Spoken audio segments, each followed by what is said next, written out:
But what is the road back? I mean, the IRS targeting conservatives, the Justice Department getting involved in an FBI investigation with Loretta Lynch also out in the open, everybody knew, meeting with Bill Clinton on that plane. How does the public regain trust in these agencies that are so critical to a democracy? Well, the restoration and the construction of trust is always more difficult than the destruction of trust. You can burn a house down in 20 minutes that it takes 20 months or 20 years to build.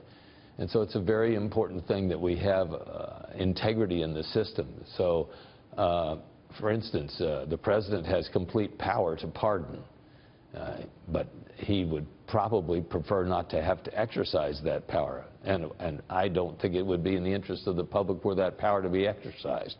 There may be some way in which a special prosecutor or a special agency could be developed for furthering the investigation or the right structure. But we have abused the structure of American government when the prosecutorial function was displaced from the Justice Department and sent into the FBI. Right. The FBI director serves on a 10-year term. Never has one been fired if there's an abuse or an absence of professionalism there. Yeah. We've never really experienced what happens.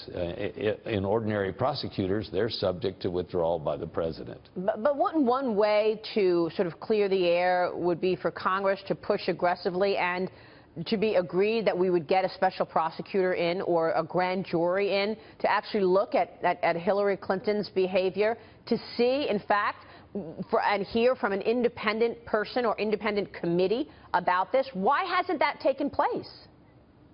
Well, there are congressional investigations. Now, it's pretty clear that the American judicial system doesn't provide for prosecutions by the legislative branch.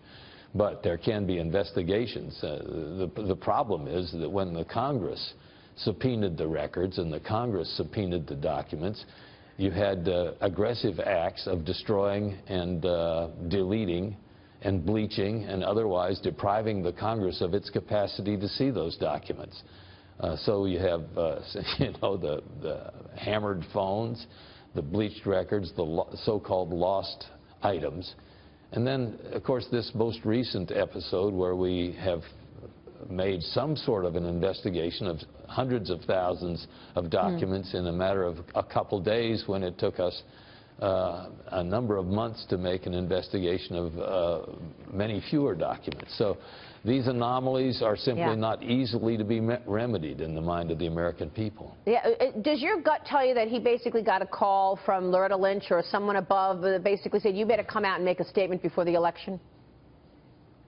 Well, I don't know that you have to rely on your gut in this respect. I mean, there was it was made public that there was protest of his announcement that the investigation had been reopened about a week ago. So he felt pressure. And so it's pretty clear. I can't say what he felt. I know he is a person who has good intentions, but I think the circumstances have really gotten into such a bad situation here that there aren't any easy exits. Yes, really incredible. Mr. Attorney General, good to see you. Thank you. Yeah, my pleasure. John Ashcroft.